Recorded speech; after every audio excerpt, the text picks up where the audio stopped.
Welcome at my love's melody and message. Ako po si My Loves. Ako po ay 7 taong gulang.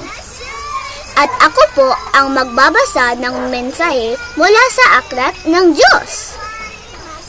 Ito po ang episode 18 ng ating Transcendent Broadcast.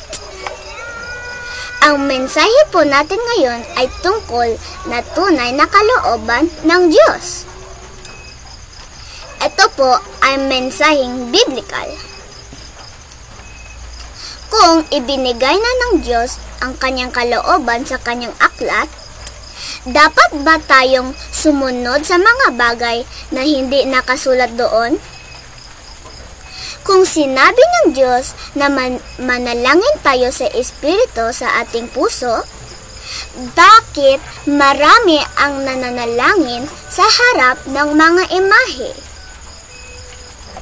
Topic: ang pagdarasal sa harap ng relihiyong imahe, ang bagong kalooban ng Diyos para sa buong mundo?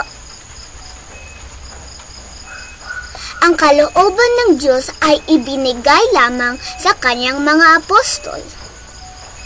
Hindi mga anghel, hindi sa mga propeta. Sabi sa Acts chapter 1 verse 1 to 2, ibinigay ni Jesus ang kanyang utos sa mga apostols sa pamamagitan ng kanyang Espiritu Santo. Ibig sabihin, ang aklat ng Diyos ay kompleto na at selyado. Wala pong nakasulat sa aklat ng Diyos na manalangin tayo sa harap ng imahe. Ang nakasulat po ay manalangin tayo sa Espiritu sa ating puso. Sabi sa Jude chapter 1 verse 17 to 20,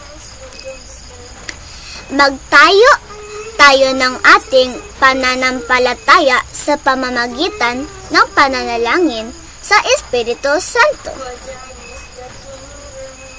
Mag-isip tayo ng matalino.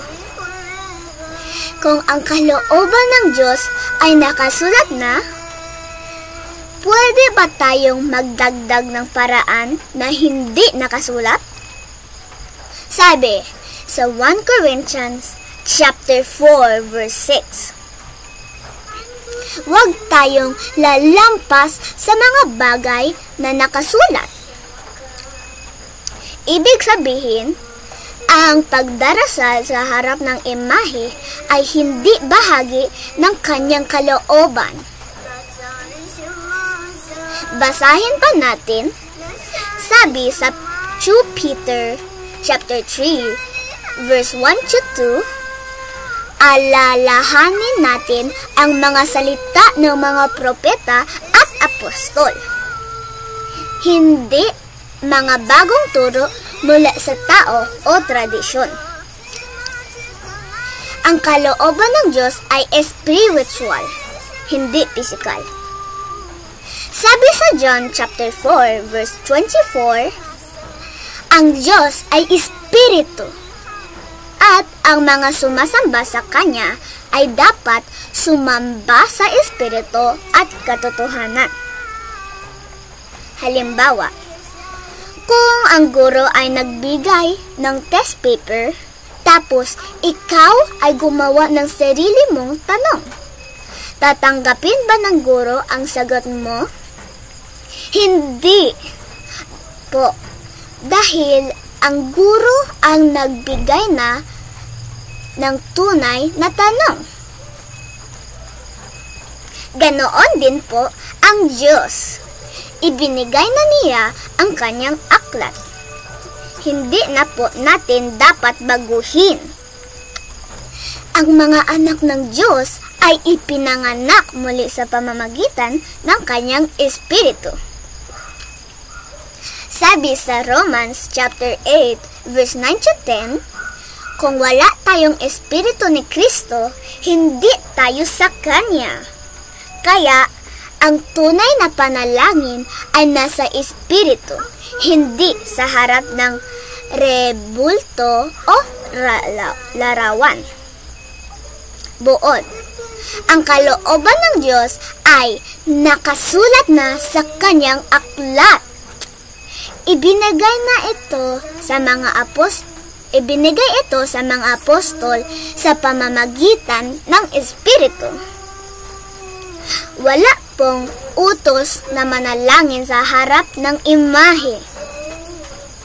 Ang utos ay manalangin sa Espiritu sa puso ng mga anak ng Diyos.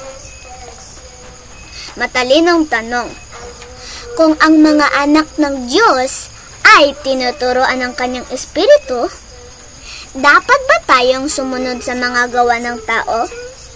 Sumunod tayo sa aklat ng Diyos lamang. Maging anak ng katotohanan.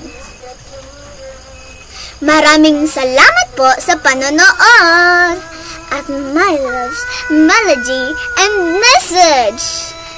Ako po si My Loves, ang bata ng katotohanan. Huwag po kalimutang i-like, i-share at mag-subscribe. Pagpalain po kayo ng Diyos. God bless.